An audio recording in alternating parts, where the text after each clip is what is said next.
La plataforma surgió en el 2021 debido a aquel verano tan horrible que tuvimos de tantos asesinatos, que es muy parecido a este, como es parecido al anterior, donde los asesinatos en verano se multiplican por 10. Hicimos un llamamiento a la población, a las mujeres, nos reunimos y decidimos que en este pueblo se necesitaba dar un golpe contundente en la mesa y perseguir ahora mismo toda la violencia sexual que se ejerce sobre las mujeres. Lógicamente estamos en esa cuarta ola, como dice Rosa, que es donde tenemos que mirar en la violencia sexual, y con el empeño de tener una igualdad entre hombres y mujeres, que será la única manera donde no existirá esta violencia, que es lo que todas y todos sabemos. Entonces, bueno, llevamos desde el 2021 haciendo todo lo que podemos, formación, siempre apoyadas por la concejalía. Tenemos esa gran suerte y esa gran ventaja que en no todos los municipios está ocurriendo. Entonces animamos a que todos los pueblos sean igualitarios y siempre en las concejalías se necesita que nos ayuden y nos den la mano. Bueno, vimos que una de las violencias sexuales más atroces que hay ahora mismo es el tema de la prostitución, y entonces teníamos que poner el foco en este pueblo en la necesidad de conocer de cerca lo que es la prostitución, el sistema prostitucional, la trata, lo que conlleva esa violencia hacia las mujeres. Entonces era necesario que la plataforma Violeta se sentara con la concejalía y le pidiéramos unas jornadas anuales, porque esta es la primera, esperamos que se hagan anualmente todos los años, siempre en septiembre, que es cuando va a coincidir cuando más se habla de prostitución y de trata del sistema. Entonces, bueno, del sistema no, de prostitución. Voy a decir prostitución porque todas las prostituciones, como ahora veremos, creo que son violencia, y hasta ahí tenemos que ir las feministas y todas las personas que entiendan que quieren vivir en un mundo igualitario, como antes he comentado. Entonces, bueno, a continuación, ya no voy a hablar más de la plataforma, pero era un poco para que nos conocierais. Estáis todas invitadísimas siempre a venir a todo lo que hacemos y a que forméis parte también de la asociación, y encantada. A continuación os paso a comentar un poco quién es Rosa Cobo, aunque prácticamente todas vosotras ya la conocéis. Voy a ser breve para no entretenerme, con su permiso, que ya se lo he pedido. Rosa Cobo Bedía nació en Cantabria, doctora en Ciencias Políticas, Sociología por la Universidad Complutense de Madrid. Es profesora titular de Sociología del Género en la Universidad de La Coruña y ha sido directora del Centro de Estudios de Género y Feminista. Directora de la Revista Internacional de Estudios Feministas Atlánticas, es cofundadora de la Red Académica Internacional de Estudios sobre Prostitución y Pornografía, y destaca por ser una teórica del feminismo, docente colaboradora en la Escuela Abolicionista Internacional. Es una de las académicas españolas de referencia en la agenda feminista internacional de la Cuarta Ola. Fue fundadora y directora del Seminario Interdisciplinar de Estudios Feministas de la Universidad de Coruña y directora del Máster sobre Género y Política de Igualdad. Ha dirigido un proyecto nacional sobre prostitución y políticas públicas financiado por el Instituto de la Mujer. Ha impartido cursos y conferencias sobre teoría feminista en España y en América Latina. Tiene un montón de premios, muchísimos, o sea, de todo tipo, de todas clases, y seguro que la van a seguir dando muchísimos más porque se lo merece por su trayectoria. Además de muchos artículos, sus libros, y esto sí que quiero mencionaros los libros, porque os aconsejo que no solamente el último, que ahora diré cuál es, lo leáis, sino que tiene una trayectoria en libros que son muy importantes para todo el movimiento feminista, como teórica feminista que es. Pornografía del placer al poder, la prostitución en el corazón del capitalismo, os lo aconsejo, de verdad, que leáis este libro a todas y a todos. La imaginación feminista hacia una nueva política sexual, libros de la Catarata, fundamentos del patriarcado moderno, educar en la ciudadanía, perspectivas, interculturalidad, feminismo y educación, las mujeres españolas, lo privado y lo público. Y el último, que es una maravilla porque habla de algo que nos afecta a todas, muchísimos, y que ahora tenemos que empezar a poner el foco en eso. Es la ficción del consentimiento sexual. El consentimiento. Leerlo si podéis hacerlo. Y vamos a tener hoy, perdonar que no haya libros aquí, porque muchas pensabais que iba a haber libros, pero ha habido una falta de coordinación entre Rosa y nosotras. Y ella, como está también con la presentación del libro, está súper colapsada y no le dijo nada a la editorial para que se pusiera en contacto. Nosotras no lo hemos hecho y bueno, ha sido un error, pero lo podéis comprar lo podéis comprar en cualquier librería. Siempre, por favor, en librerías locales, vais, lo encargáis y os lo van a traer, ¿vale? Entonces, bueno, pues nada más y muchas gracias a Rosa y ahora comienza ella. Yo me levanto, ¿eh?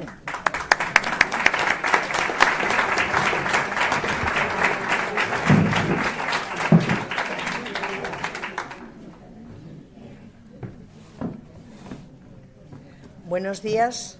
No sé si se oye bien. ¿Se oye bien? ¿Sí? ¿Me lo acerco más? ¿Ahora? Esto es... Espero que ahora se oye bien, razonablemente bien. ¿Podría ser mejor? Pues es que ya más no me lo puedo... Es que es muy difícil porque tengo que mirar... Bueno, hablaré de todas las formas lo más alto posible. Bueno, en primer lugar, como no podía ser de otra manera, viene el capítulo de los agradecimientos. El capítulo de los agradecimientos, en primer lugar, es al Ayuntamiento del Campello, a la concejala de Mujer e Igualdad, a Mari Carmen Alemán, y, por supuesto, también a mis amigas de la Plataforma Violeta. Pues a todas vosotras os agradezco muchísimo esta invitación. Y también un enorme agradecimiento a que a estas horas de un sábado, que a lo que a una le apetece es estar en casa descansando, hayáis tenido la amabilidad de estar aquí. Así que muchísimas gracias. Voy a empezar contándoos que yo escribí un libro. No es que estoy haciendo propaganda del libro, que ya, en fin, pertenece casi al pasado. Yo escribí un libro y lo publiqué en el año 2017 que se llama La prostitución en el corazón del capitalismo. Bueno, yo no tenía ninguna intención de escribir un libro sobre prostitución porque yo estaba investigando otras cosas relacionadas con la teoría feminista, pero empezó a interesarme mucho el impacto que sobre la vida de las mujeres tenían las recientes políticas económicas neoliberales.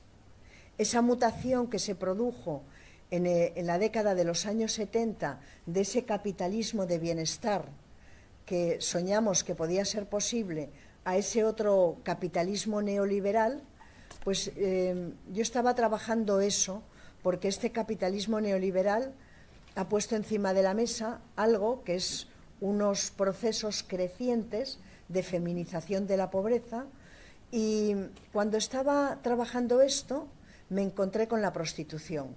Bueno, yo ya me había encontrado con la prostitución antes y de hecho ya había trabajado textos y había trabajado temas que colisionaban con la prostitución. Lo que ocurre es que cuando me puse a trabajar sobre el impacto de las políticas económicas neoliberales en la vida de las mujeres, me encontré con una realidad que fue la aparición de las economías ilegales. Y dentro de las economías ilegales me encontré con que la industria de la explotación sexual, cuyo corazón, por supuesto, que es la prostitución, pues tenía una extraordinaria relevancia en muchos sentidos, luego lo explicaré, pero tenía una enorme relevancia económica. De modo que la feminización de la pobreza estaba muy vinculada a la industria de la explotación sexual. Así fue como, de una manera un poco no buscada, pues empecé a trabajar sobre prostitución.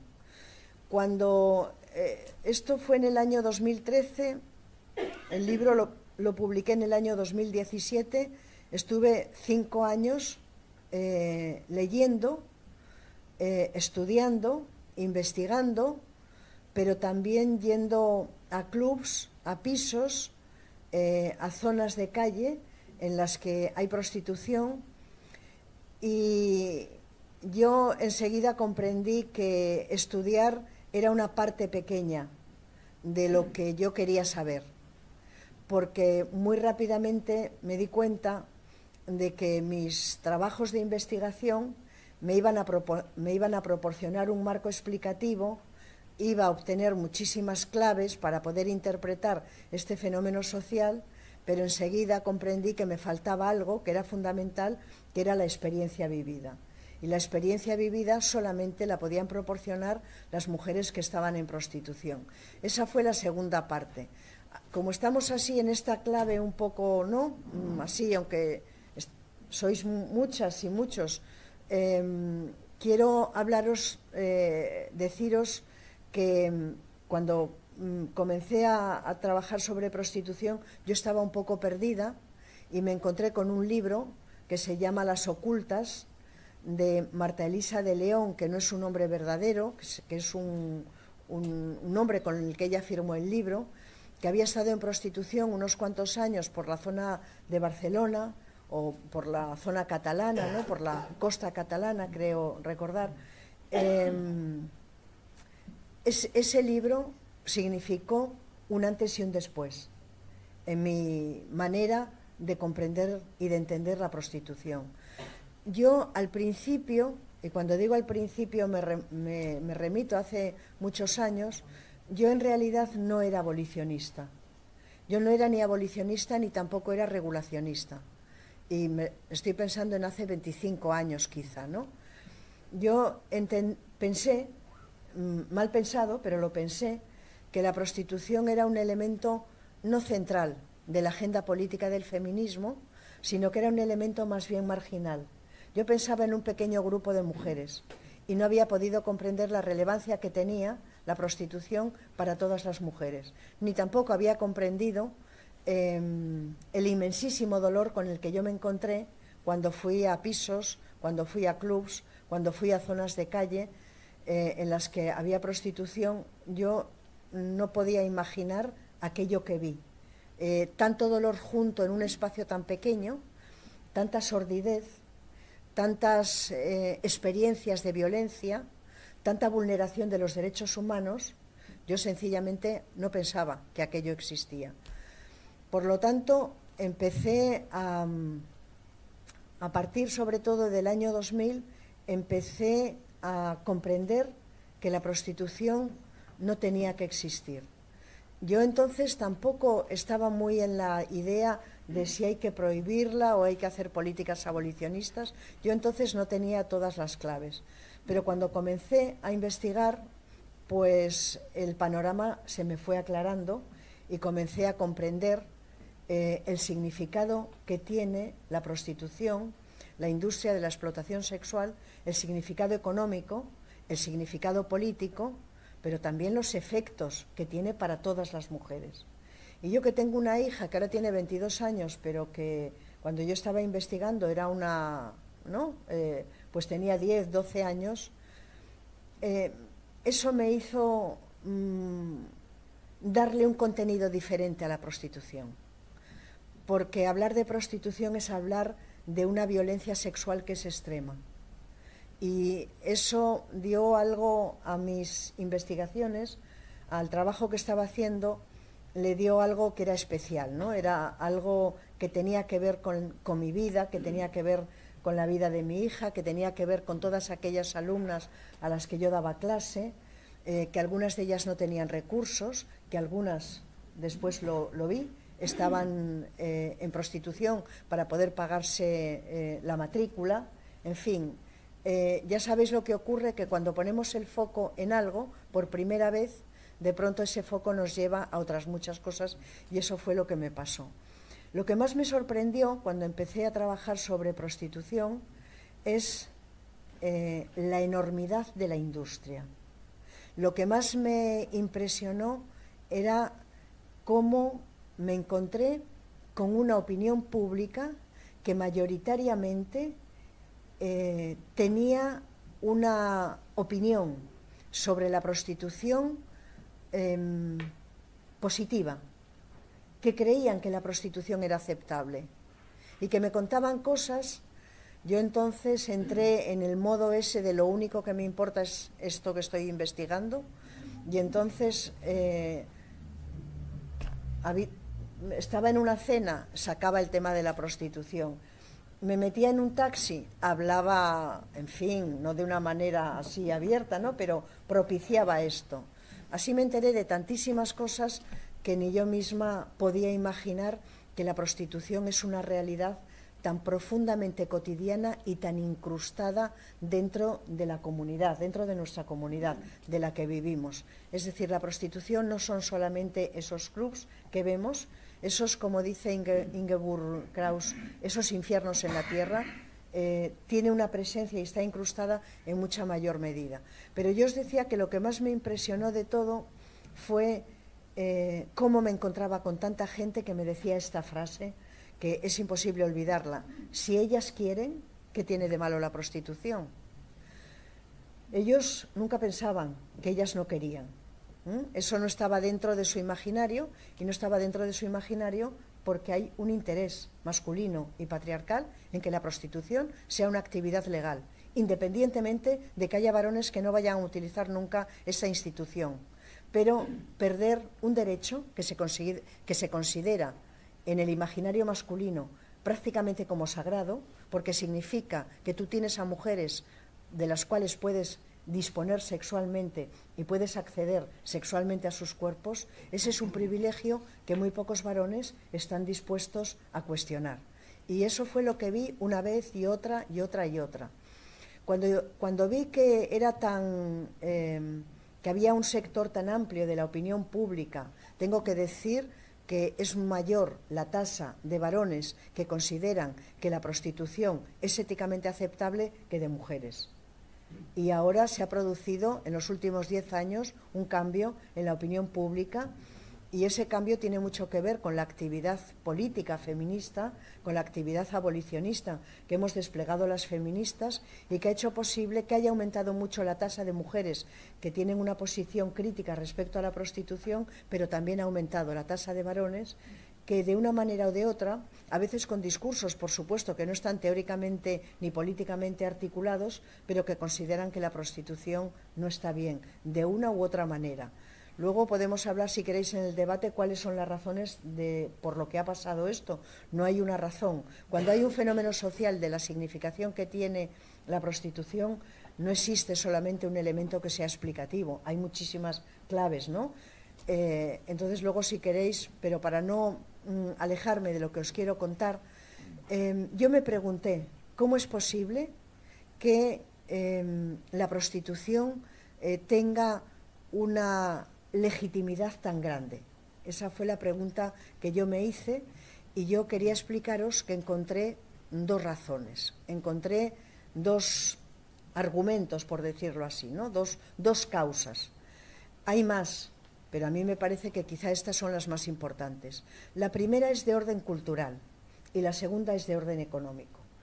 No sé cuál es más importante de las dos, probablemente es posible que sea la económica, no lo sé. En todo caso, yo quiero explicaros ambas.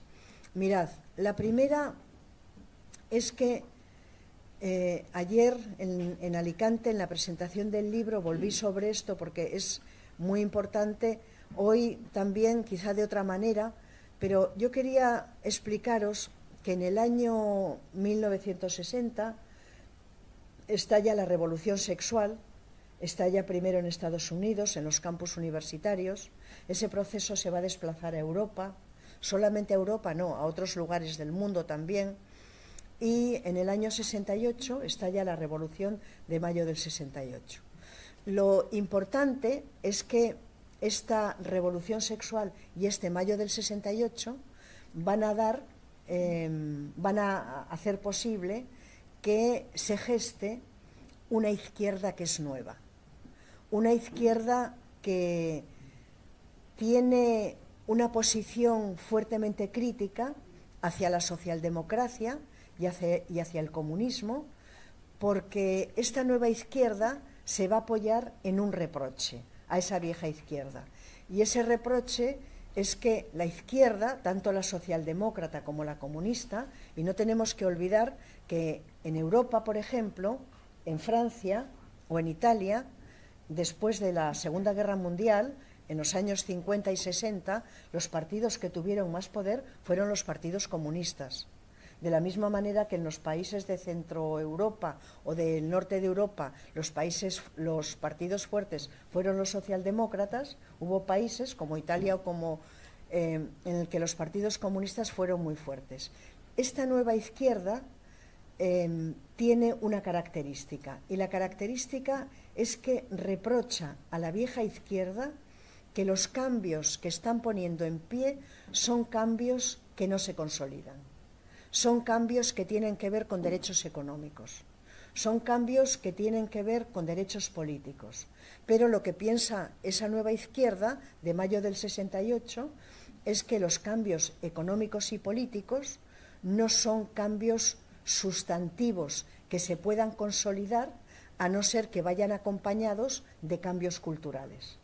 Por eso, mayo del 68 será, sobre todo, una revolución contracultural. La enorme influencia que tenían de Gramsci les hacía acudir a la cultura para consolidar esos cambios sociales y que esos cambios sociales no desapareciesen de la noche a la mañana. Esta era una idea. Esta nueva izquierda tuvo muchas ideas, algunas han humanizado y civilizado la vida que estamos viviendo y otras han sido ideas un poco... A ver, que no quiero decir nada, porque igual aquí hay algún viejo militante o vieja militante de mayo del 68. Otras ideas eran un poco demenciales, ¿no? Esta es la verdad. Pero de todas estas ideas, de todo este obsesión, por decirlo de esta forma, por la importancia de la cultura para que cambiasen las mentalidades, hubo algo que estos jóvenes líderes rubios, de ojos azules, de aspecto desaliñado y con pantalones acampanados, que los tenemos en la imagen, ¿no?, de películas, etcétera, ellos colocaron en un lugar central la sexualidad. Igual os estáis preguntando que qué tiene que ver la prostitución con esto que os estoy contando, pero vais a ver que tiene que ver muchísimo, porque a partir de ese momento histórico se va a colocar la idea de la libertad sexual dentro de la agenda política y de la agenda cultural de Occidente. Y esto es muy importante decirlo, no solamente de Occidente, pero sí fundamentalmente de Occidente. Por ejemplo, mayo del 68 fue un proceso que tuvo una enorme influencia en América Latina, pero digamos que donde estalló y se convirtió en una revolución, por cierto, una revolución nada violenta, esto también hay que decirlo, pues fue en Estados Unidos y en distintos países europeos, hasta en un país como el nuestro, en España, con una dictadura extraordinariamente autoritaria y bastante sangrienta. Por cierto, mayo del 68 también estalló. Lo que pasa es que estalló en medios estudiantiles y estalló enfocándose hacia la derrota de la dictadura franquista. Lo mismo ocurrió en los países que se autodenominaban comunistas, en los que también hubo, hubo episodios de movilizaciones críticas contra la dictadura. Pero bueno, esto es un poco una nota a pie de página. Lo que nos importa es que estos chicos jóvenes, que parecían tan modernos, que estaban tan influenciados por Gramsci, por Marcuse, que eran tan críticos con la socialdemocracia, que eran tan críticos con el comunismo, pues empezaron a poner encima de la mesa elementos que ellos estimaban que eran culturales y que eran muy importantes en la vida de los individuos. Y uno de los más importantes fue algo general en la década de los 60-70, fue el tema de la sexualidad, el tema de la libertad sexual. Ellos consideraban que la sexualidad era un elemento que podía y debía de ser liberador. Si los derechos políticos y económicos no nos van a dar la igualdad, si los derechos políticos y económicos van a humanizar un poco nuestra vida, pero sin embargo no va a ser posible derrotar un sistema que ellos estimaban que era un sistema horrible, pues entonces quizá tengamos que acudir a otro lugar. y al lugar que acudieron, bueno, acudieron a muchos lugares, la educación, la salud mental, no dejaron títere con cabeza y lo analizaron todo, y muchas cosas las analizaron con una extraordinaria inteligencia, y algunas de sus acciones generaron un tipo de influencia que aún lo tenemos aquí. Mayo del 68 acabó con los manicomios.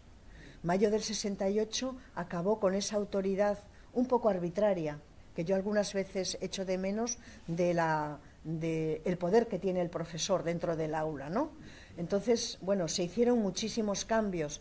Quiero deciros, por ejemplo, que mayo del 68 fue la primera vez en que comenzaron a existir universidades de noche para que los hijos de la clase trabajadora pudiesen acceder a la universidad. De modo que se hicieron muchos cambios que eran estupendos. Yo no cuestiono ninguno de estos cambios, bueno, o sí, si podemos, ¿no?, en algunos casos.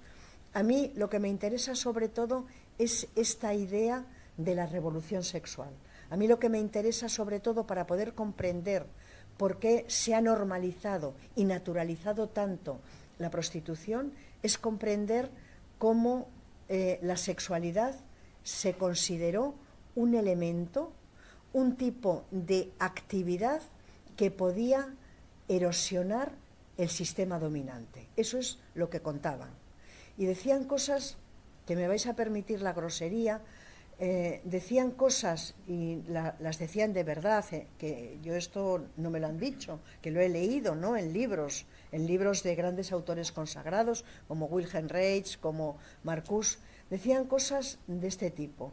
Si los obreros, a los que mitificaban, si los obreros, pero con los que no querían saber nada, porque ellos se autobastaban a sí mismos, si los obreros están toda la noche follando, a las 6 de la mañana, cuando toque, ¿no?, la sirena para ir a la fábrica, no van a poder ir. Primero porque no han dormido y segundo porque están cansados. Os podéis imaginar, este tipo de análisis que hacían es para no confiar mucho en las propuestas que hacían, ¿no? Por supuesto que nada de esto pasó, que las sirenas tocaban y que ellos iban a trabajar y que, en fin, la sexualidad era otra cosa. Bueno, en todo caso, lo importante es que a partir de ese momento va a iniciarse, sobre todo en Occidente, un momento histórico que va a tener una característica que una socióloga marxista, Eva Illouz, denomina una época de abundancia sexual. Es decir, a partir de ese momento, la sexualidad se va a convertir en el principio de una industria nueva. Y cuando digo una industria nueva, puedo daros muchísimos ejemplos. Por ejemplo, bueno, los damos luego. En todo caso, lo importante es que esta exaltación de la sexualidad se concretó, por ejemplo, en la industria de la moda. Se concretó en múltiples e intensos procesos de sexualización de lo femenino. Se concretó en la moda, se concretó en el calzado, se concretó en un canon de belleza. Yo os lanzo la imagen de Marilyn Monroe, que es quizá la imagen de una mujer radicalmente sexualizada. Por supuesto la publicidad, por supuesto la pornografía y otros muchos elementos.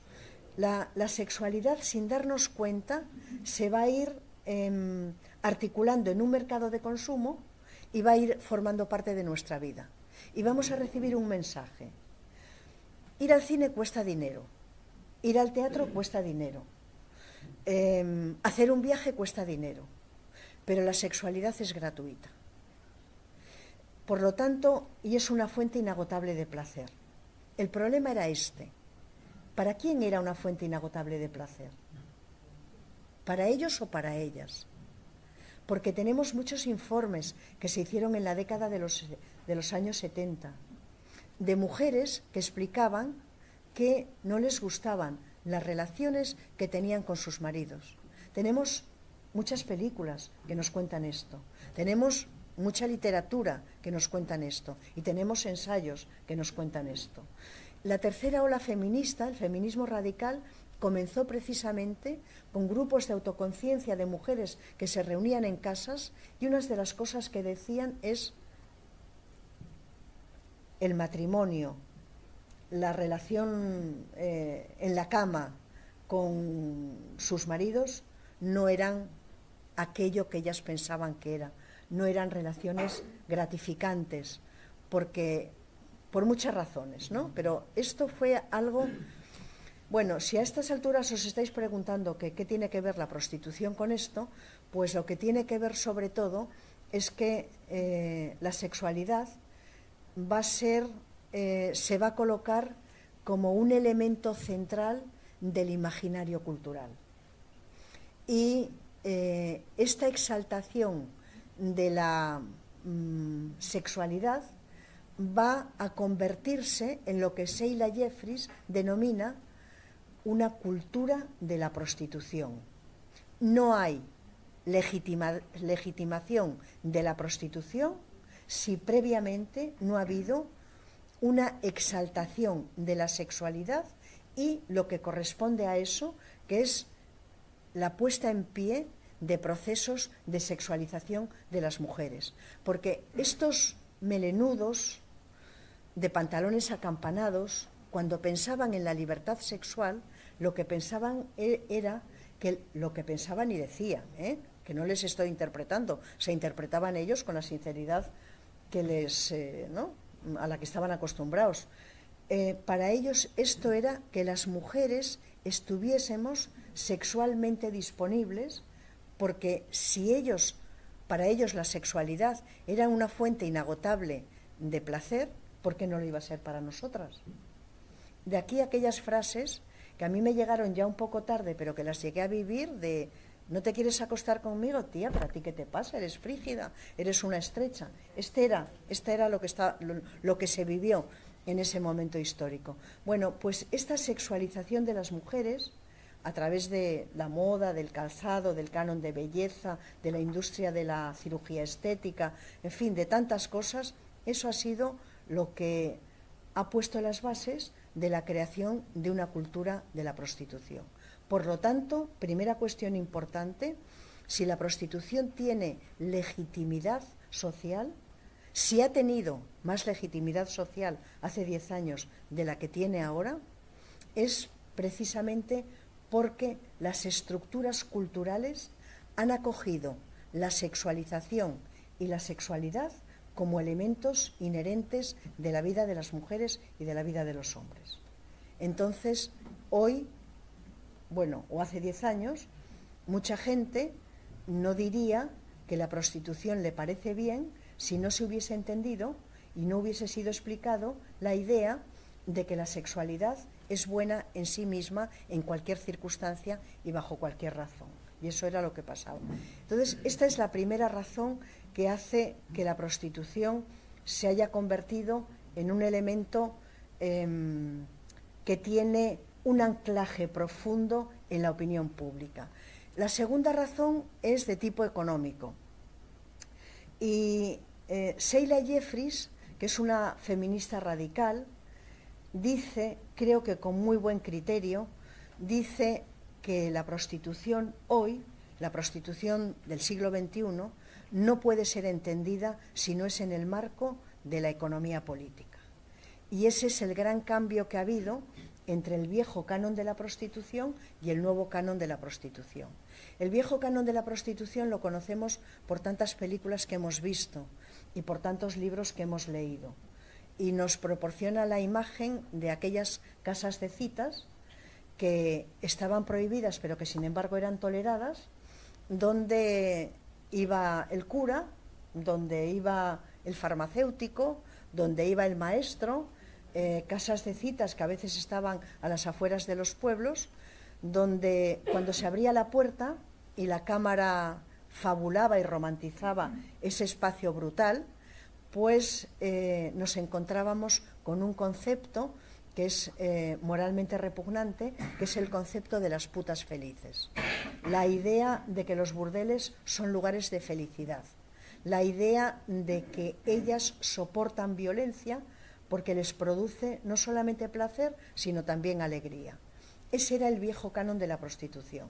Y el viejo canon de la prostitución tenía una característica, y es que no tenía ningún impacto económico sobre las sociedades en las que existían estas casas de citas o en las que existían esas calles, ¿no?, en las que había prostitución. Ningún impacto económico. Por supuesto que todos ellos tenían un dueño, que por supuesto mayoritariamente era un varón, y todos ellos tenían una mujer que tenía una actitud maternal con chicas que todas ellas tenían la misma característica. Todas eran autóctonas, todas eran, en este caso, eran españolas, todas estaban marcadas por la pobreza, pero también por aquello que la sociología hace como 50 años llamaba la desviación social. Mujeres que se habían quedado embarazadas, solteras, habían sido echadas de sus casas. Eso, ellas eran las que formaban esas putas felices, concepto que les interesaba mucho a los demandantes de prostitución, porque así no les producía ninguna disonancia cognitiva. Porque yo me pregunto, ¿no es un crimen aprovecharte por una cantidad de dinero completamente ridícula de mujeres que están en una situación de necesidad extrema, que tienen que acudir a la prostitución para sobrevivir? La pregunta es, ¿qué conciencia aguanta eso? Una conciencia alienada, podríamos decir, para empezar. Una conciencia interesada. Una conciencia que cree que eso es un derecho, que le asiste casi divinamente. Pero por mucho que te proporcione razones, tienes que darte otras razones que justifiquen tu acto de violencia. Y tu acto de violencia primero, y es el primero, es saber que vas a tener un intercambio sexual con una mujer que no solamente no te desea, sino que siente un profundo asco. Y eso es una de las informaciones que nos han dado las mujeres supervivientes de prostitución. El asco, el profundo asco. Bueno, dicho esto, vuelvo otra vez a la idea de ese viejo canon. Ese viejo canon, a partir de la década de los años 80, va a ser sustituido por un canon nuevo. La prostitución se va a transformar. ¿Cómo se va a transformar la prostitución? La prostitución se va a transformar por una razón. Porque aparecen en el año 1973, en Chile, va a tener lugar uno de los peores golpes de Estado, una de las peores dictaduras que han existido en el mundo, que es la de Pinochet. Va a ser el laboratorio del neoliberalismo, el primer país en el mundo en el que se aplican políticas económicas neoliberales. El neoliberalismo tiene varias características. Una de ellas es que busca, para poder tener éxito y arraigarse, busca la creación de un mercado único, de un mercado global, en el que no tengan ningún coste económico el dinero al pasar de una frontera a otra. Bueno, si es de una persona migrante, sí, pero bueno, ¿qué importa eso, no? Pensarán. Ni tampoco las mercancías. Pero nos vamos a encontrar con que el 70% o el 80% del mundo no puede engancharse a ese mercado global. Y no puede hacerlo porque no tiene nada que vender, porque no puede comprar, porque no tiene recursos. Este va a ser el origen de la aparición de las políticas económicas, este va a ser el origen de las economías ilegales. Es decir, la primera economía ilegal, en términos de beneficios, siempre es así, ahora debe ser estratosférica, es la venta ilegal de armamentos. Y digo que ahora debe ser estratosférica pues con el tema de, ¿no?, del crimen de Israel sobre Gaza. Bueno, porque llamar a eso guerra quizá, ¿no? Quizá habría que llamarlo genocidio, ¿no? Ucrania. Bueno, la segunda economía ilegal, en términos de beneficios, siempre ha estado oscilando entre la industria de la explotación sexual y el narcotráfico. Después hay otras muchas. Cuando se cae el muro de Berlín, los países del este comienzan a vender material nuclear. También la venta de órganos. Y es que no me resisto a deciros que la venta de órganos va a ser una grandísima economía ilegal en las próximas décadas. Porque España es un país paradigmático, en el buen sentido, de los trasplantes de órganos. Porque todos se hacen a través de la sanidad pública y se hacen con una rigurosidad que no se atreven, no cabe en la cabeza de los médicos y de las médicas y de los hospitales el saltarte, ¿no? Sin embargo, hay una enorme presión por parte de la sanidad privada para que ellos también puedan hacer trasplantes de órganos. Y quiero que sepáis que hay un trasiego y una venta de órganos de países del sur a países del norte que es impresionante. Esta es una economía ilegal. También es una economía ilegal los vientres de alquiler, por supuesto, y otras muchas, y el contrabando de tabaco, por poner un ejemplo, que ahora ya pues en España no tiene, pero que, por ejemplo, en Galicia tuvo una enorme importancia y miles de familias vivieron de esto. De modo que estas son las economías ilegales. Ahora, ¿por qué una economía ilegal, como es la industria de la explotación sexual? ¿Por qué esta economía ilegal, cómo opera, ¿no? Y esto es muy importante porque os voy a poner dos ejemplos para que veáis cómo se va a construir esta economía ilegal, cómo se va a construir la industria de la explotación sexual. Siempre pongo los mismos ejemplos porque hay uno que aparece siempre, que es el ejemplo de Filipinas, que aparece en todos los libros de economía que tienen una visión crítica, que consiste en que fue de esta manera. En ese momento, cuando aparecen las políticas económicas neoliberales, había en Filipinas un dictador, que era Marcos, y legalizó lo que llamaba las agencias de matrimonio por poderes o los catálogos de novias de alquiler. En fin, lo llamemos como lo llamemos, consistía en que Filipinas necesitaba exportar a mujeres tanto para la explotación sexual como para el servicio doméstico, a países como, por ejemplo, Japón. Pero Japón tenía no permitía que entrasen la gente de Filipinas. Bueno, ni de Filipinas no querían migrantes, como ahora estamos viviendo otra vez este proceso, ¿no?, que nos remite en muy buena medida a un nuevo neofascismo probablemente, ¿no?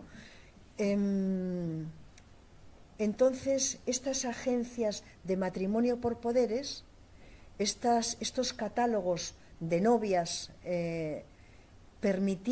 se convirtieron en una especie de artefacto de ingeniería migratoria para que las mujeres pudiesen ser exportadas tanto para el trabajo doméstico como para la explotación sexual.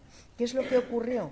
Pues lo que ocurrió es que inmediatamente fueron reduciéndose las mujeres que se exportaban para el trabajo doméstico y fueron ampliándose las mujeres que se exportaban para la industria para la explotación sexual. ¿Por qué? Porque daban muchísimo dinero. ¿Esto qué quiere decir? Esto quiere decir que para exportar a estas mujeres se tuvo que construir lo que Saskia Sassen denomina un circuito semi-institucionalizado. ¿Qué quiere decir un circuito semi-institucionalizado? Quiere decir que para exportar a mujeres desde el país de origen hasta el país de destino y exportarlas de una manera ilegal, por supuesto, lo que había que hacer es articular un sistema de complicidades con el ejército, con la policía, con el sistema de justicia, y así las mujeres iban trasladándose, iban siendo exportadas a Japón y a otros países, también a Estados Unidos. Este es un ejemplo, este es un circuito semi-institucionalizado. Por supuesto que la conexión entre el país de origen y el país de destino es una enorme inversión, porque hay que pagar a mucha gente, hay que pagar a policías, hay que pagar a gente del ejército, hay que pagar a gente de la administración, del Estado, es decir, hay que pagar mucho.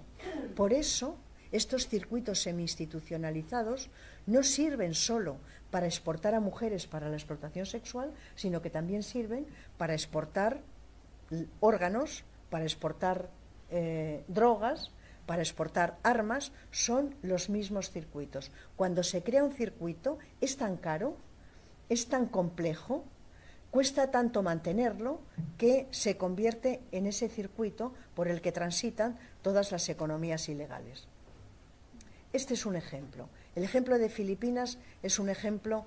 Fijaros la brutalidad de esta economía ilegal, fijaros la brutalidad de estas mujeres que eran exportadas y que muchas veces desembocaban en pueblos aislados y eran socializadas sexualmente por todos los miembros masculinos de la familia, además de convertirse en las trabajadoras domésticas, por supuesto, además de ser receptoras de otras formas de violencia, que cuando fue derrocado Marcos y ganó las elecciones esta mujer, ¿cómo se llama? Aquino. Esa es, Corazón Aquino. Cuando Corazón Aquino gana las elecciones, lo primero que hace es ilegalizar estas agencias de matrimonio por poderes. Pero ¿qué más da? Ya estaba hecha.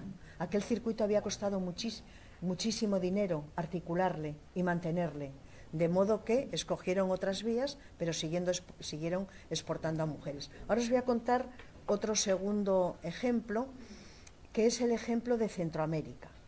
Centroamérica es un lugar, digo Centroamérica, pero también digo Paraguay, pero también digo Venezuela, pero también digo Colombia, pero también digo México, donde hay más pobreza, hay más exportación de mujeres para la prostitución. O sea, esto es como la ley de la gravedad, ¿no? Que los cuerpos caen, ¿no? Pues esto es lo mismo. Las mujeres las mujeres y los hombres querían emigrar a Estados Unidos, con esa ilusión, como quienes vienen aquí, de pensar que iban a encontrar una vida mejor, y claro que la encontraban en muchas, ¿no? Y muchos en relación a la que tenían en el país. Hubo un momento en el que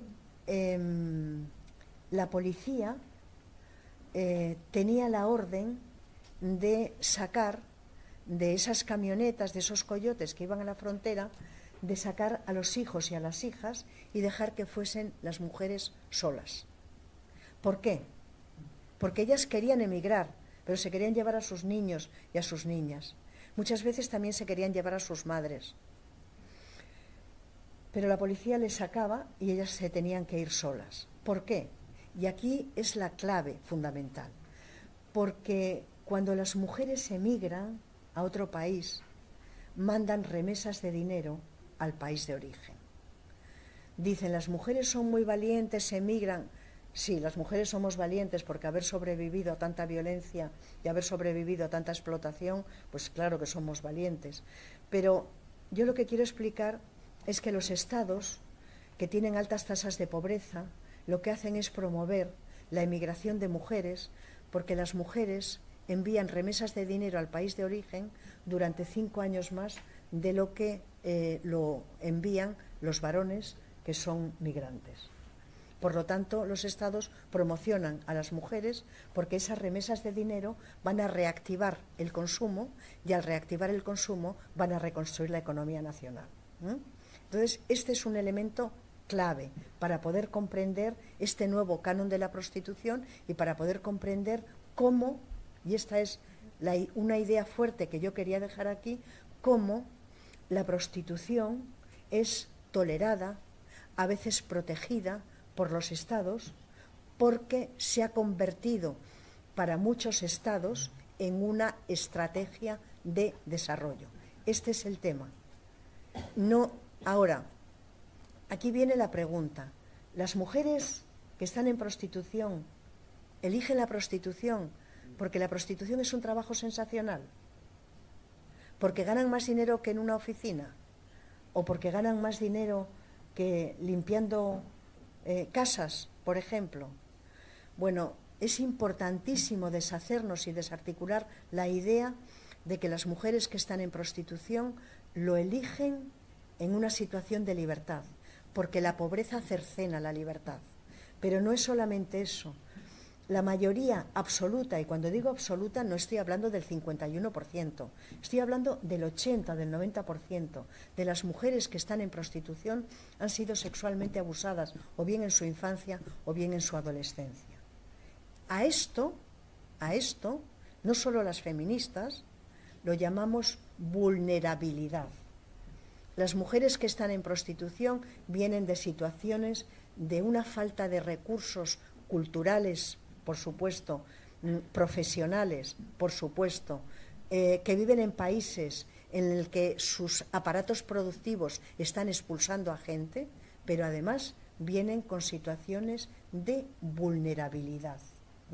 Y esto es algo enormemente importante que lo tengamos en consideración, porque si finalmente el Partido Socialista y el Partido Popular, que ya les vale, toma la decisión de hacer políticas abolicionistas, tienen que tener esto en consideración. Las mujeres que están en prostitución no necesitan solo un salario, es muy importante, pero necesitan terapia para ellas, para sus hijos y para sus hijas. Necesitan soluciones habitacionales, necesitan apoyo. Y estas políticas abolicionistas se tienen que hacer desde el Estado con recursos, no tienen que ser políticas asistencialistas, pero también se tienen que hacer con las mujeres que están en prostitución, con las mujeres supervivientes de prostitución. Si no, estas políticas abolicionistas no van a dar los resultados que queremos que den. Pero yo quiero volver y voy a terminar cuanto que me diga Juan, y 10 minutos o así. Vale. Pero quiero volver a esta idea, que es una idea que a mí me irrita mucho, y me irrita tanto que hay veces que, en fin, tengo pulsiones que no son nada buenas. Cuando me dicen que las mujeres que están en prostitución, si vieseis los foros de puteros, es algo espectacular, es algo que sencillamente tú piensas que no existe, ¿no? Cuando hablan de las brasileiras y dice, hombre, es que a estas les va la marcha, lo que les gusta, que les hagas tal, que les haga... Esto es lo que tienen que hacer los varones que consumen prostitución para no volverse locos, o para poder ir a su casa y poder tener una vida normal, para que la conciencia por la noche no les atormente, que es lo que debería de ocurrir. Cuando dicen que las mujeres eligen esto, yo creo que es muy importante comprender y tener el argumento de que la prostitución es una estrategia de desarrollo que está alentada y protegida por las instituciones del capitalismo internacional. ¿Y a qué me refiero?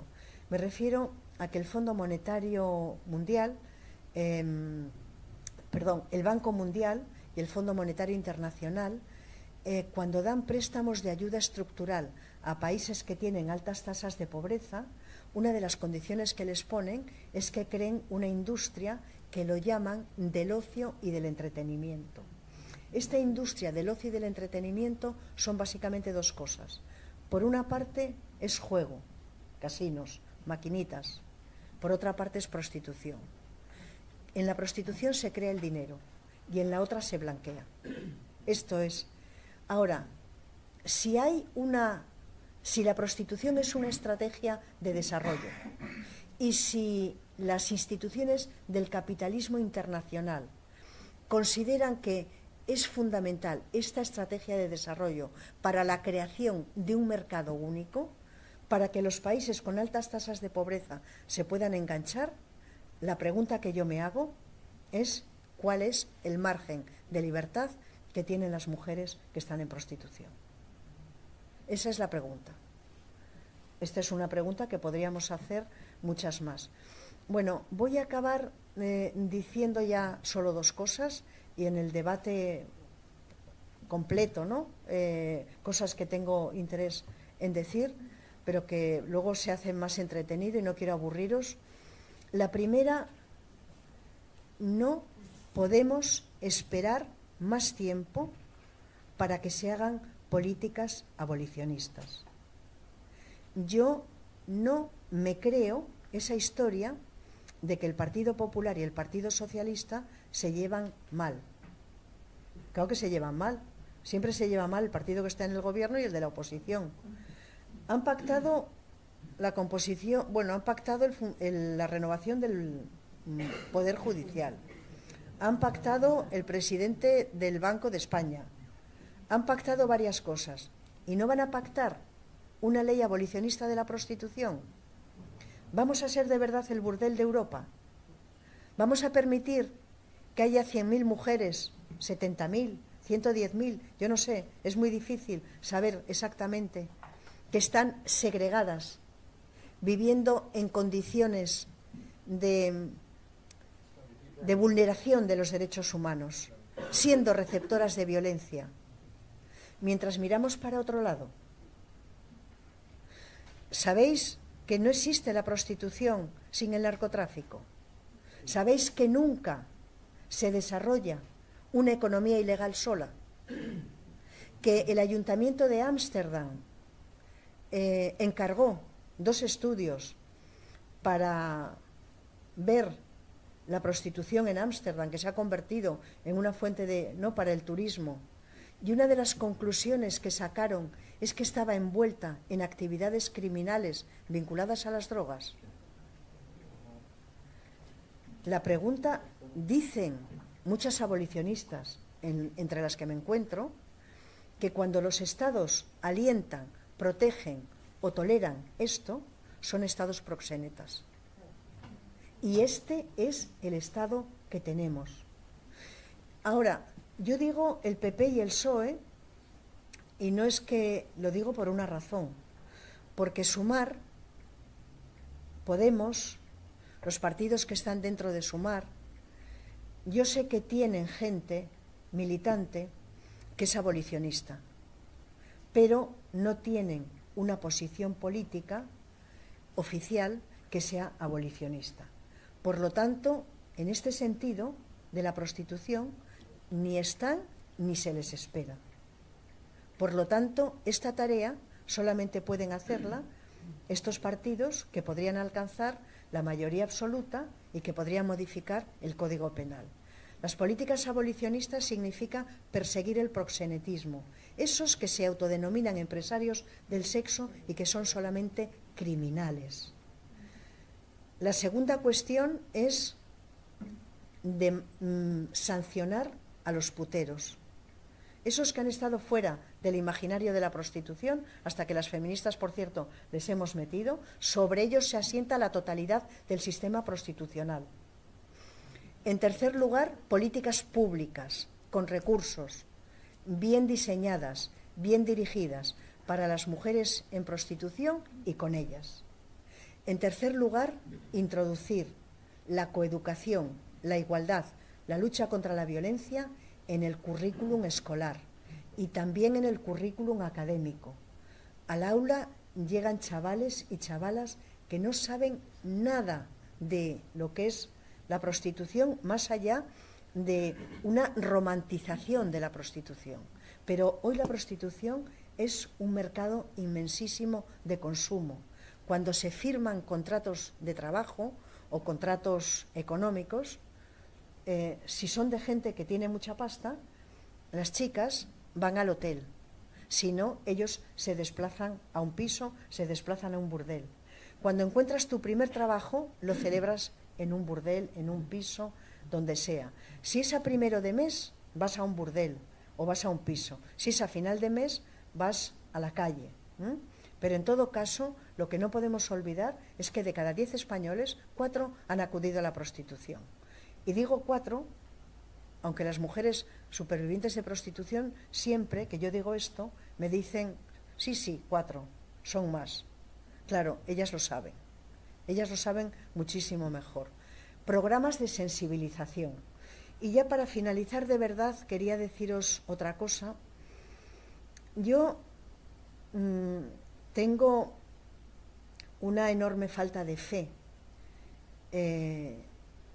en la posibilidad de que los partidos que tenemos en España hagan políticas abolicionistas.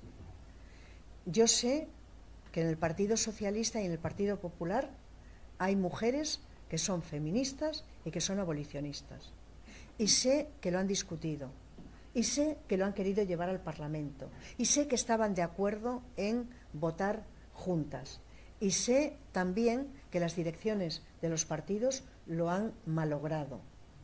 Las direcciones de los partidos no nos convienen, no nos convienen en absoluto, porque tienen otros intereses, y son intereses que tienen que ver con su propia supervivencia, no son intereses que tengan que ver con lo que de verdad necesitamos y con aquello que pueda civilizar y humanizar la sociedad en la que estamos viviendo, por lo menos en lo que tiene que ver con lo que estamos hablando, que es con la prostitución. Sin embargo, a pesar de todo, hay países que son abolicionistas. Y no son solamente Suecia y Noruega, Irlanda, hay países que son abolicionistas. Por primera vez, países como Alemania, que son regulacionistas, países como Países Bajos, como Holanda, que son regulacionistas, están surgiendo voces feministas y voces que no son feministas, que consideran que es intolerable la existencia de la segregación de un grupo de mujeres que son migrantes en su inmensa mayoría para que puedan acceder sexualmente a sus cuerpos cualquier tipo de hombre. Muchos de ellos hay que echarle, no estoy diciendo todo lo que he escuchado, porque parece que, en fin, ¿no? Pero tengo la confianza de que la irracionalidad, la violencia, la vulneración de los derechos humanos de estas mujeres, los efectos que la prostitución crea en el imaginario masculino respecto al resto de las mujeres, que es ni más ni menos que todas somos potencialmente prostituibles, yo tengo la firme convicción de que va a acabar y que dentro, no sé, quizá de 50 años, cuando volvamos la vista atrás, comprenderemos que la prostitución ha sido quizá la gran esclavitud del siglo XXI. Muchísimas gracias.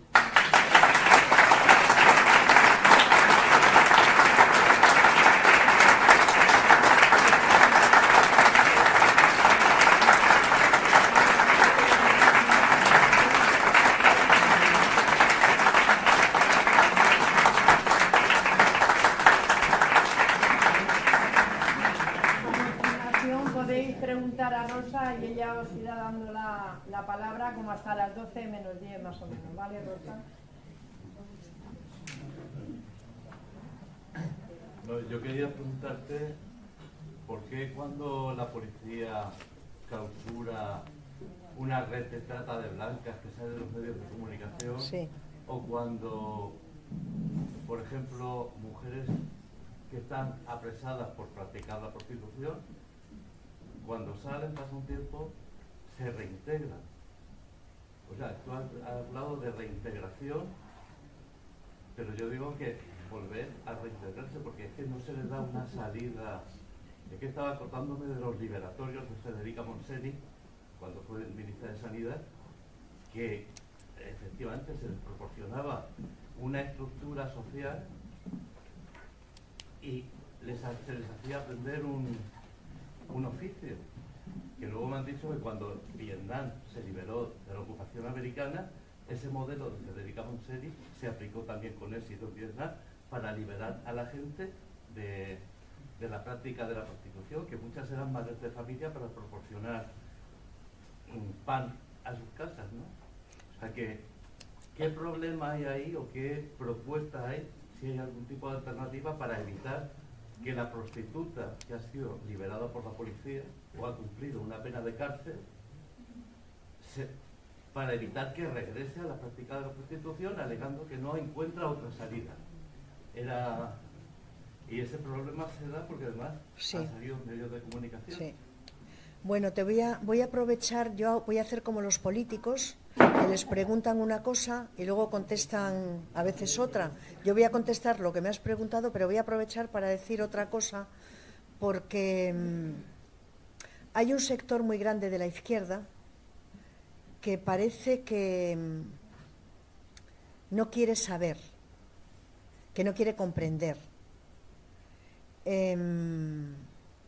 un sector de la izquierda que está muy a favor de hacer políticas de memoria histórica solo para lo que les conviene. De modo que quiero deciros que Federica Monseni, Clara Campoamor, Clara Zetkin, Rosa Luxemburgo, Emma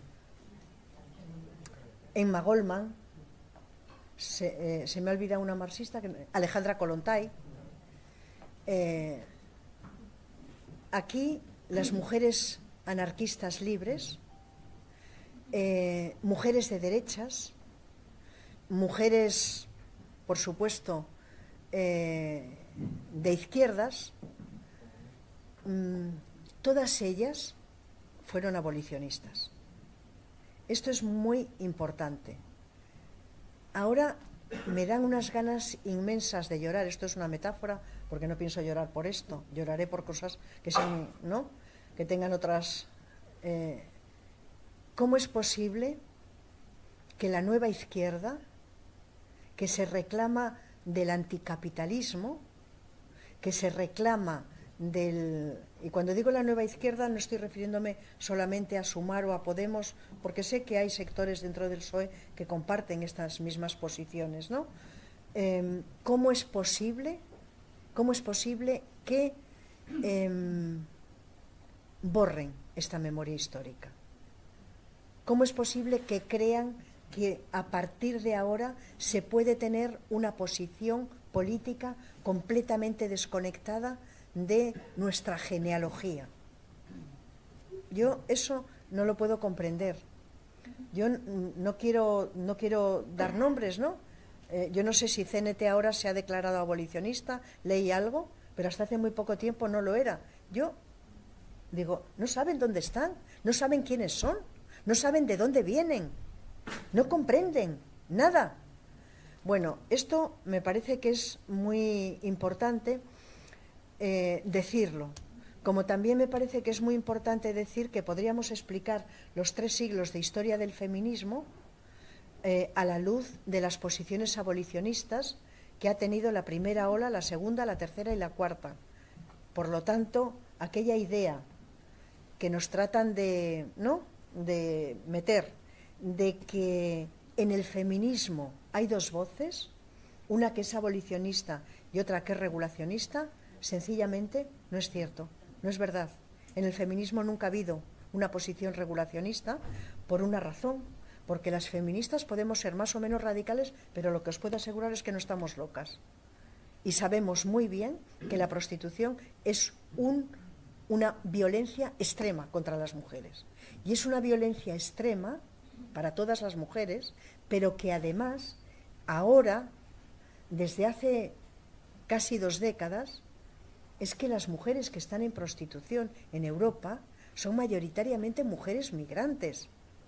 Por lo tanto, esta actividad criminal tiene un componente de clase y tiene un componente de raza y tiene un componente cultural que la izquierda, que si tiene un poco de vergüenza, no se la puede saltar. Porque de lo que estamos hablando es de las raíces ideológicas de la izquierda.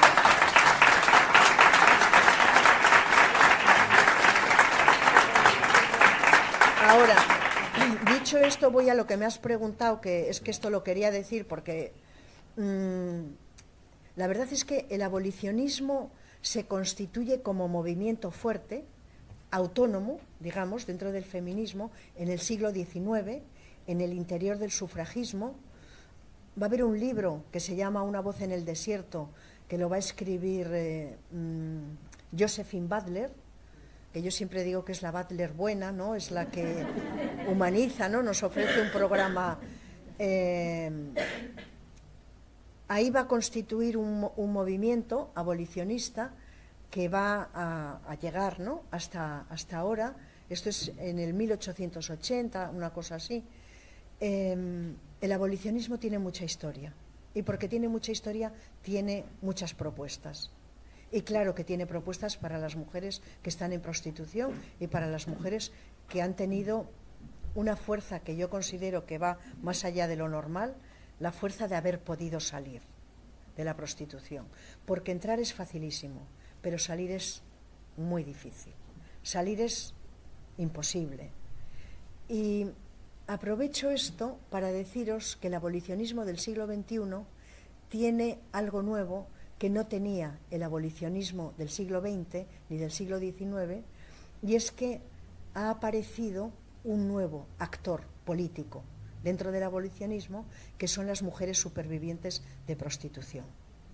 Y yo, la verdad es que en las mujeres supervivientes de prostitución deposito en muy buena medida lo que vaya a el aumento de la masa crítica de la opinión pública contra la prostitución, porque ellas, como dice Simone de Beauvoir, dice este concepto, no refiriéndose a las mujeres en prostitución, ellas nos proporcionan algo que quienes investigamos no sabemos, y es la experiencia vivida. Y nos cuentan tantas cosas que no sabíamos que existían, que se ha convertido en quizá en la voz moral más importante que existe ahora dentro del abolicionismo. El abolicionismo tiene muchas propuestas de políticas públicas para las mujeres que están en prostitución. Y tienes mucha razón. No es bastante con que tengan no sé aquí cómo se llama, un IMI, eso es completamente insuficiente.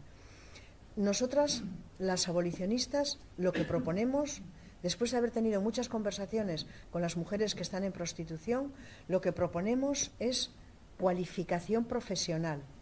Eso es fundamental para no volver. Que el Estado pacte con las empresas. No hay pactos con las empresas para personas, por ejemplo, que han estado en la cárcel. Sí que las hay, ¿no? ¿Y no tienes que pagar menos del impuesto de sociedades? Sí, con las mujeres en prostitución hay que hacer exactamente lo mismo. Por lo tanto, solución habitacional, cualificación profesional, formación cultural. Las mujeres que están en prostitución tenemos una deuda con ellas como sociedad. Y por supuesto que el conocimiento es una vía de anclaje en la vida, ¿no? En la vida comunitaria. Por supuesto, terapia para ellas, pero también para sus hijos y sus hijas, que han tenido que vivir situaciones de una dureza extrema. O sea, tenemos una variedad, ¿no? Una diversidad, una palabra complicada, pero una diversidad de políticas públicas para que las mujeres que están en prostitución sientan que puedan tener una vida, como me decían a mí cuando fui a Marconi, que fui varias veces y hablé con algunas mujeres que estaban allí. Me decían, bueno, y en los clubs, me lo dijeron más de una vez, a mí me impresionaba mucho. Me decían, queremos tener una vida como la tuya, una vida normal. Queremos tener una casa, un trabajo y poder llevar a nuestros niños al colegio. Eso era lo que me decían. Bueno, el abolicionismo tiene esa propuesta, para ellas y con ellas. Ahora, la pregunta es esta. El poder político hace políticas para quienes tienen voz. Quienes no tienen voz no suelen ser receptores de políticas públicas. El poder político lo que no quiere son problemas.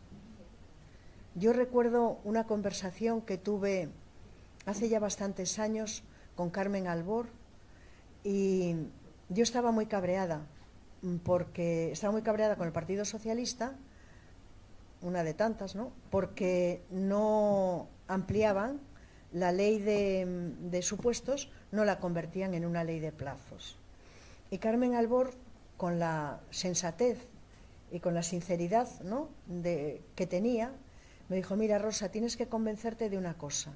Cuando una realidad social no da problemas, por muy justo que sea transformarla, el poder político no suele actuar sobre ella. Y yo creo que esto es lo que pasa con la prostitución. ¿Qué les molesta que haya burdeles? ¿Qué les molesta que haya pisos?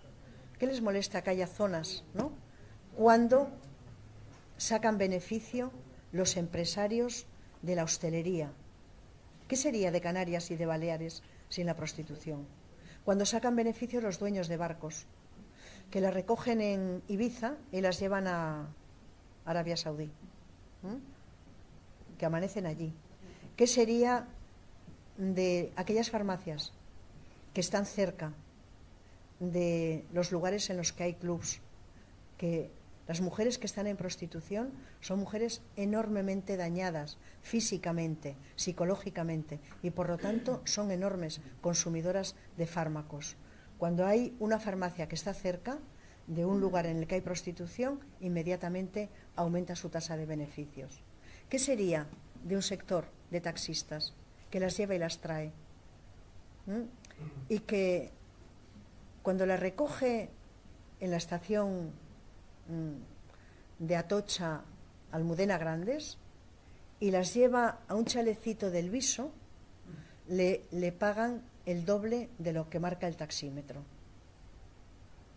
Es decir, hay muchos actores que, sin estar involucrados directamente en la prostitución, tienen beneficios por la existencia de la prostitución.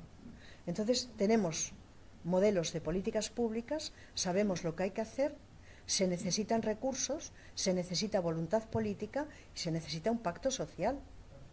Una sociedad en la que existe prostitución es una sociedad mucho menos civilizada que aquella en la que la prostitución está penalizada. No sé, habían levantado, disculpa, allí. La impresión que he tenido después de toda la exposición, hablábamos principalmente de una situación de prostitución física, ¿vale? Yo quería, parece que es muy grande, pero el peso que tiene la pornografía en la conciencia, se habla de la frivolidad, de la poco valor que le da el hombre a algunos hombres, vamos a matizar, en ese contacto con estas personas. El peso que tiene la pornografía y sobre todo Internet en esa banalización del uso y consumo de una sexualidad tanto visual como física, cuando se llega a aplicar y ejercer un poco la opinión, estaba hablando de política, de educación transversal y todo eso, el peso que tal vez en los estudios que tiene en esa culturización de esa visión de que no pasa nada de alguna manera. Bueno, es un poquito eso. Muchas gracias por la pregunta. Bueno, la pornografía sería otro tema, porque tiene una tela... Sí, y voy a decir alguna cosa, desde luego... estuve 2 años así full time estudiando pornografía y haciendo un análisis crítico de los vídeos pornográficos. Después de que lo terminé, el libro que lo terminé en el año 2020, llegué a pensar que quizá es más dañina la pornografía que la prostitución. Hoy pienso que son complementarias, pero tan impresionada me dejó impresionada, por ejemplo, que el 90% estudios hechos en Canadá, en Estados Unidos, en Inglaterra, en distintos sitios, ¿no? El 90% de los chavales que tienen 13, 14, 15 años, más del 90% consumen pornografía. Y muchos de ellos lo consumen varias horas al día. La imagen es brutal. Me explicaba una amiga política, que trabaja en cuestiones de igualdad, de México, me explicaba que en su ciudad, en Oaxaca, en el hospital, los médicos de guardia, cuando habían visto quiero pensar que cuando habían visto a los enfermos, se metían en un cuarto y se ponían a consumir pornografía. Los chavales salen del instituto y van con el móvil hasta donde van a coger el bus o el metro viendo pornografía. El 70% de los consumidores de pornografía son chicos y apenas un 30% son chicas. Esto es importante. ¿Qué es lo que sale en estos vídeos, en estos, no sé cómo llamarlos, ¿no?, que a mí me sobrecogió, ¿no? Me sobrecogió tanto, me generó tal, el cuerpo me enviaba mensajes de no, que yo ya no podía ver más, ¿no? Al final, yo quería ver lo máximo posible para poder comprender lo máximo posible. Son relatos de violencia extrema contra las mujeres. Cuanto más extrema es la violencia, más visualizaciones tienen estos relatos. De modo que, ¿cuál es el asunto? El asunto es la enorme influencia que está teniendo el consumo de pornografía sobre el aumento de delitos de agresiones sexuales entre menores, la enorme influencia que está teniendo la pornografía en la transformación de cómo se viven en los chavales jóvenes y en las chavalas las relaciones sexuales y las relaciones amorosas. Y hay algo que es impresionante, y lo impresionante es que en la pornografía no existe ni el elemento afectivo ni el elemento emocional.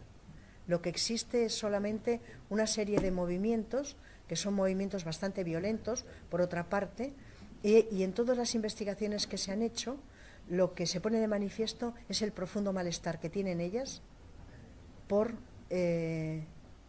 consideran que no dan la talla, y porque ellos y ellas consideran que el modelo de sexualidad que tienen que vivir es el que consumen en la pornografía. De modo que la prostitución y la pornografía son las dos caras de la misma moneda. Y mujeres que están en prostitución transitan a la pornografía y de la pornografía a la prostitución en función de cuáles son las necesidades de la industria.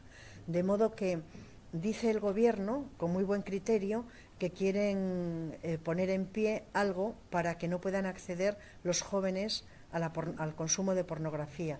Y a mí me parece bien, pero yo creo que hay que ir mucho más allá. Y yo creo que la educación tiene que ser una herramienta fundamental. Y yo, que soy una radical, yo pienso que la pornografía tiene que ser prohibida. Pienso que, como dice Kasia Ekman,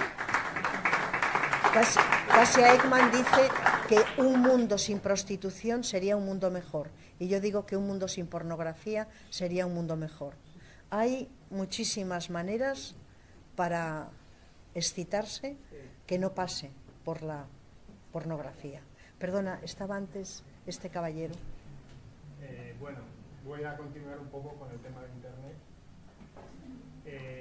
No sé si en alguno de tus estudios científicos o libros que has publicado has expresado el impacto que están teniendo las redes sociales en la, digamos, el crecimiento exponencial de la prostitución informal, si podemos decirlo así, que no está en un lugar y tal, no organizada, de chicas jóvenes, chavalinas de 15, 16 años que acceden a esas redes, se meten en foros, hay como redes, dicho así, informales pero organizadas, que se ofrecen, mandan sus fotos, o sea, hay un catálogo, ¿no? Y luego, paralelamente, o también un poco como complemento, cada vez más, por lo que yo estoy observando, las chicas jóvenes se dejan humillar. ¿Se dejan? Humillar verbalmente. O sea, es muy normal que acepten como un elogio el que la digan zorra, por ejemplo. De hecho, ahora en Eurovisión, pues la canción es zorra y todo el mundo la baila. Pero las chicas jóvenes aceptan de buen grado, o sea, para ellas es no voy a generalizar, pero sí muchísimas chicas jóvenes aceptan de buen grado que un chico le diga zorra en un chat, que la zorra no sé qué. Yo no he visto, o sea, que yo he visto esos mensajes y yo le he dicho, chica, tú te dejas humillar de esta manera, tú sabes la trascendencia que tiene el lenguaje y lo que te está estructurando en tu mente, el que te digan que eres zorra, o sea, te está condicionando ya. Y a ti te están viendo socialmente como eso. Entonces, yo no sé si eso lo has estudiado o... Bueno, la primera... Para no extenderme, yo tendría más preguntas, pero no quiero copar. Sí, porque me han dicho, quedan 5 minutos. Yo lo que sí he observado, yo primero hice el libro de la prostitución en el corazón del capitalismo y después de que lo terminé, que yo no quería volver a escribir ya nada más, lo único que quería era descansar, pero empezaron a pedirme que hablase de pornografía y entonces, claro, pues salí. Yo tenía un capítulo en el libro de prostitución sobre pornografía y fue, sobre todo, ¿no?, cuando me invitaban para dar charlas, lo que me hizo meterme un poco más para poder, ¿no? Bueno, yo he visto muchas cosas, por supuesto. Una de las cosas que he visto es que las redes sociales se han convertido, y de una manera muy particular la pornografía se ha convertido en un canal de acceso a la prostitución. Es decir, cuando El País, por poner un ejemplo, y los periódicos generalistas quitaron los anuncios, lo hicieron porque sabían que el asunto iba por otra parte, que iba por Internet y que no iban a perder tanto como ellos sospechaban, ¿no?, que al principio. Entonces, bueno, se ha convertido, las redes sociales se han convertido en el principal acceso ahora mismo a la prostitución. De una manera muy especial, la pornografía. No solamente la pornografía, sino la existencia de foros. Solamente puedo deciros que cuando yo estaba trabajando sobre pornografía, no quería ver los vídeos pornográficos, no quería verlos en el ordenador porque me daba miedo que algún virus, digo, a ver si me va a destrozar todo, y entonces lo veía en el móvil. Hoy, esto lo publiqué el libro en 2020, hoy sigo recibiendo chicas en tu barrio. O sea, imaginaros cómo funcionan los algoritmos, imaginaros cómo funcionan. Yo creo que esto responde a algo, y es que responde a un proceso creciente de clandestinización de la prostitución. Es decir, yo creo que van a desaparecer poco a poco, yo no sé cuánto tiempo va a tardar, pero creo que la tendencia es que desaparezcan los espacios físicos y que a través de Internet las mujeres sean enviadas a casas, sean enviadas a hoteles, sean enviadas a barcos, sean enviadas a empresas, sean enviadas... Es decir, hay un proceso de clandestinización que solamente lo está haciendo posible la existencia de Internet, la existencia de las redes sociales. El cambio fuerte aparece en el 2008, cuando aparecen los teléfonos inteligentes. Esto lo explica muy bien Lluís Ballester. Ahí es donde se produce un cambio y yo creo que este va a ser el camino, ¿no? No se les va a poder criminalizar, ni prohibir, ni perseguir, porque no vamos a saber quiénes son. Es decir, porque en un sitio viven, en otro país tienen no sé cómo llamarlo, es decir, no podéis imaginaros, por ejemplo, las estrategias que están gestando para no ser pillados. Por ejemplo, la pornografía infantil crece y crece y crece infinitamente. ¿Sabéis la última cosa que hacen para no ser pillados? Pues un tipo tiene pornografía infantil en su correo electrónico. Si se lo manda a otro, podría ser pillado. En lugar de mandarle a otro el material pornográfico, lo que le manda es su dirección de correo, con su contraseña. Y el otro entra a su correo electrónico y ahí es donde puede visualizar el material pornográfico.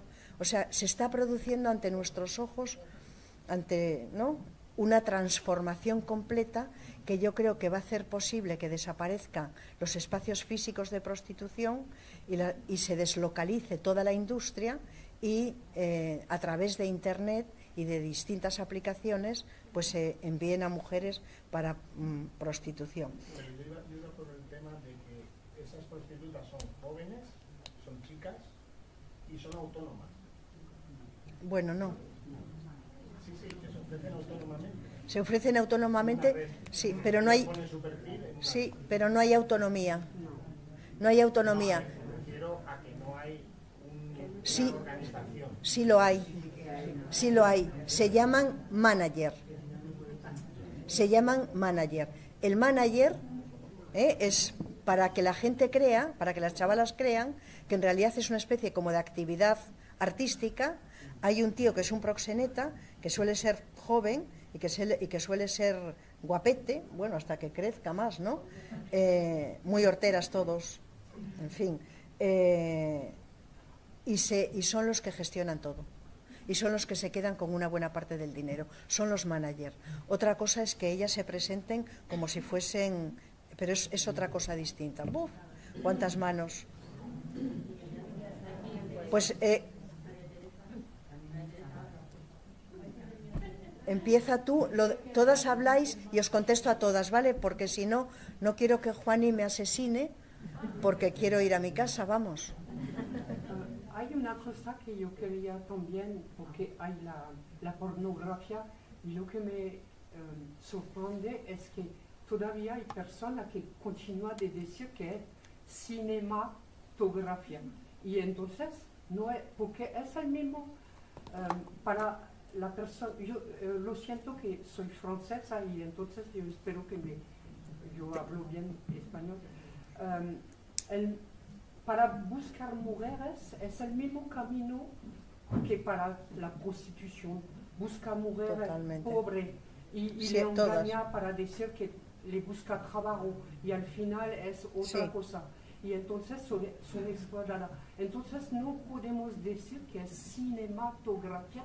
Y además que hay contenido prohibido, por ejemplo, te muestra cosas de violación, de guerra, o violación, solamente violación colectiva, o te justifica el incesto, y cosas como eso. Y otra cosa en este momento que está creciendo es la sumisión química. Como en Francia en este momento todos han entendido Qué brutal. y hay el juicio que va a hacer hasta diciembre, pero es un problema también. Parece que el hombre con su deseo me hace pensar el capitalismo que busca cualquier forma de explotar la mujer, de la someter a cualquier cosa. Sí, pero voy a contestar todas las preguntas. A ver. Yo es un comentario que me ha llamado la atención. A mí me llama la atención que los dos hombres que han hablado, que está muy bien que vengan y que bien que están aquí y muestran interés, las dos han tenido preguntas que van al respecto de la víctima, de por qué ella vuelve a la prostitución cuando ha salido, porque ella autónomamente por redes sociales se ofrece, porque ella se deja humillar. Yo creo que aquí haría falta ya empezar a poner el foco en el opresor y en el putero, y que todos, mujeres y hombres, nos preguntemos por qué hay un sistema que permite esto, por qué hay hombres que buscan eso, y dejar de poner el foco en ellas y en su voluntad y en por qué hacen eso, por qué no hacen eso, porque causas hay mil, pero si hay que poner ya el foco en ellos, porque el problema son ellos.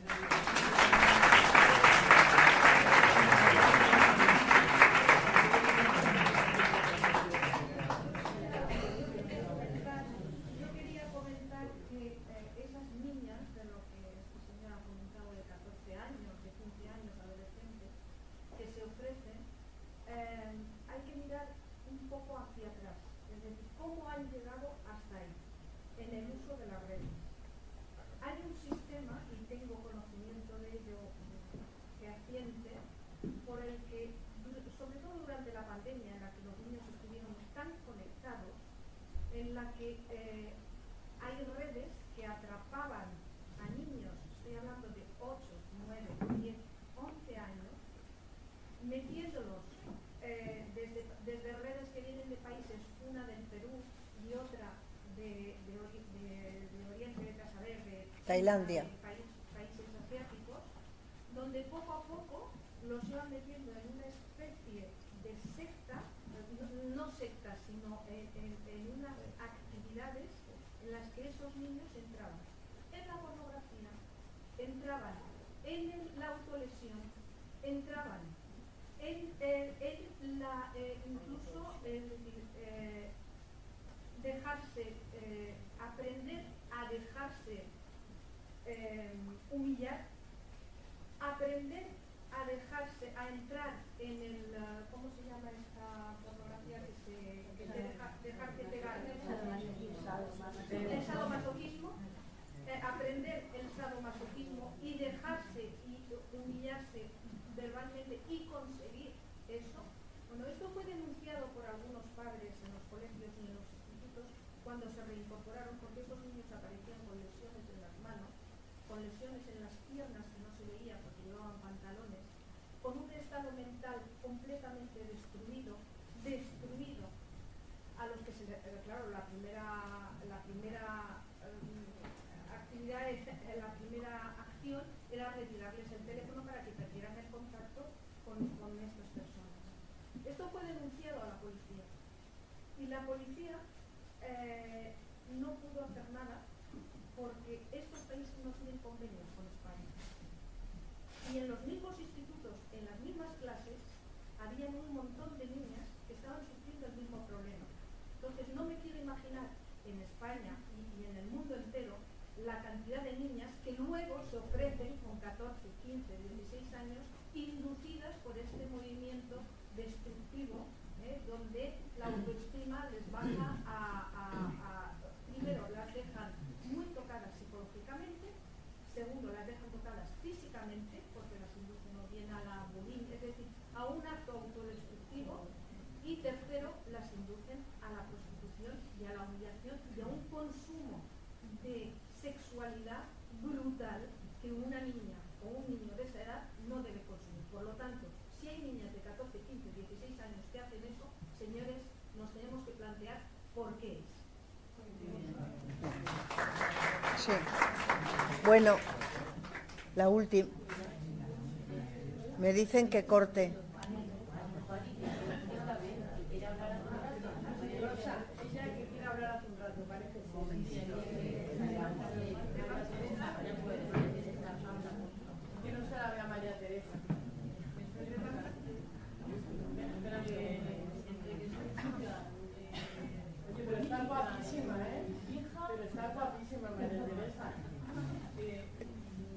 En primer lugar, quiero agradecer a la universidad en general, con todos sus defectos y sus lacras, que sucedan estas cosas de investigaciones que saltan a la sociedad y que pueden servir para mejorar la vida.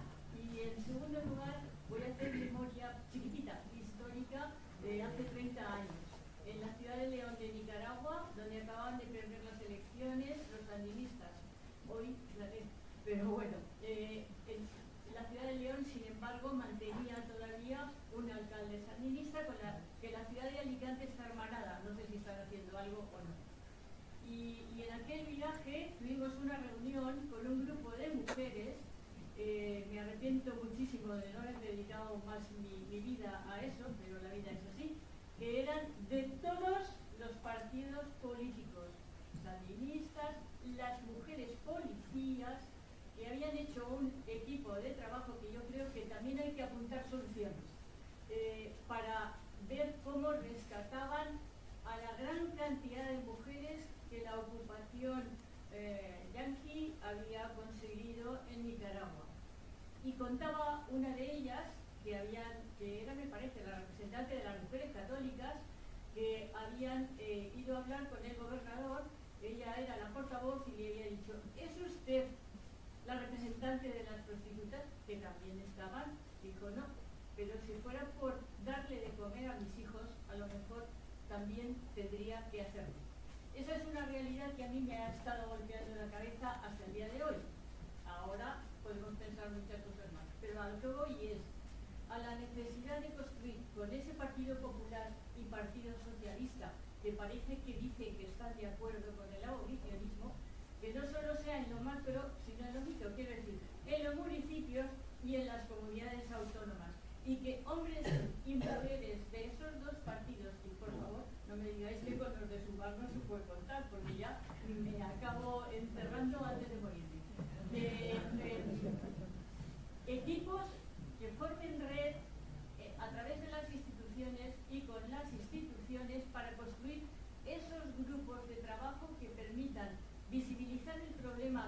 no es visible, es visible para unas cuantas que nos preocupa casi todo.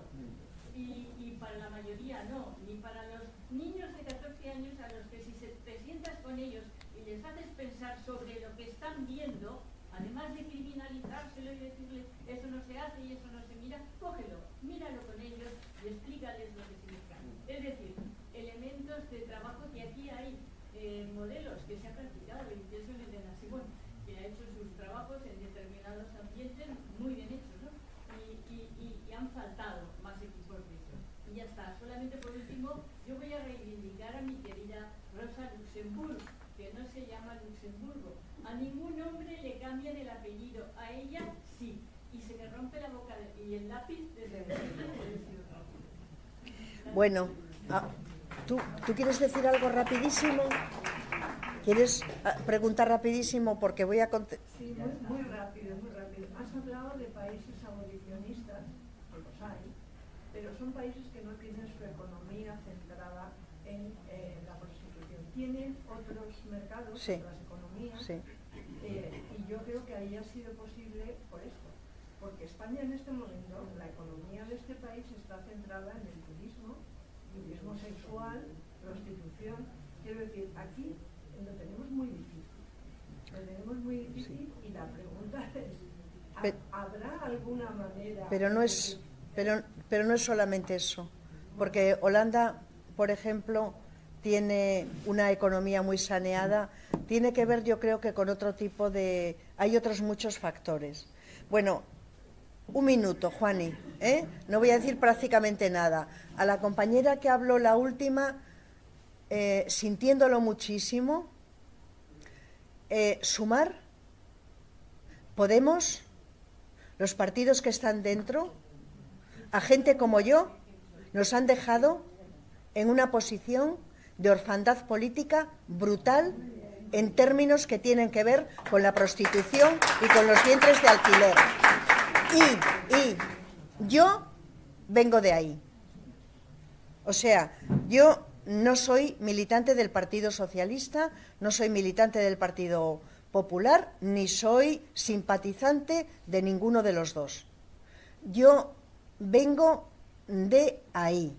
Y Yolanda Díaz, a la que yo conozco hace años, en Izquierda Unida, estuvo a favor de que Izquierda Unida se declarase abolicionista de la prostitución. Pero hay pactos con gente que se autodefine de izquierdas y que no lo es. Entonces,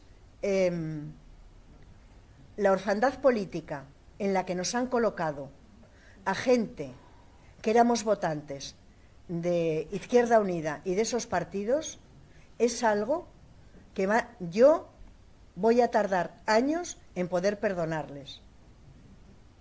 Esto es algo mío, es algo mío, pero es así. O sea, ni abolicionismo de la prostitución, está en debate los vientres de alquiler, la pornografía no es posible. Eso no es tener un comportamiento de izquierdas.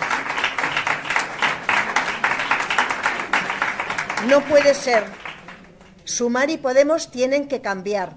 Y Sumar y Podemos tienen que asumir que la prostitución, la pornografía y los vientres de alquiler son instrumentos de opresión y de explotación económica y sexual y reproductiva de las mujeres. Y eso lo tienen que hacer, y lo tienen que hacer pronto. No es bastante con hacer políticas sociales y políticas económicas que ni siquiera pueden ser antineoliberales porque no da la situación para eso. Pero tienen que asumir una parte del feminismo si quieren que las mujeres les votemos. Y son culpables de habernos dejado en una situación de orfandad a gente como yo, cuyo origen está precisamente ahí. Y no un año ni dos, sino desde que antes de empezar en la universidad. De modo que yo estoy muy cabreada con ellos, no porque yo creo que Yolanda ha sido la mejor ministra de Políticas Sociales que hemos tenido. Pero en el tema del feminismo, no y no. Es intragable sus posiciones. Bueno, dicho esto, es que estoy disgustada, es que estoy cabreada, ¿no? Porque una se cabrea siempre mucho más con su familia que con los de fuera, porque a los de fuera espera cualquier cosa, pero de su familia no. Solamente deciros de todo lo que habéis dicho que hay un proceso de endurecimiento de los contenidos y de los contenidos pornográficos y de las prácticas prostitucionales. Y que eso está originado en algo que es muy importante, y es que hay grupos de varones que lo que están buscando en la prostitución, en la pornografía y en otros encuentros sexuales es la erotización de la vulnerabilidad. De ahí que la pornografía infantil esté creciendo como no había crecido nunca, y de ahí también que las crías, los centros de menores, ¿no?, cómo las crías son captadas por redes, de modo que ahí es donde creo que tenemos que poner la vista. Y por supuesto que los relatos pornográficos no son cine. Por supuesto que no. Bueno, muchísimas gracias.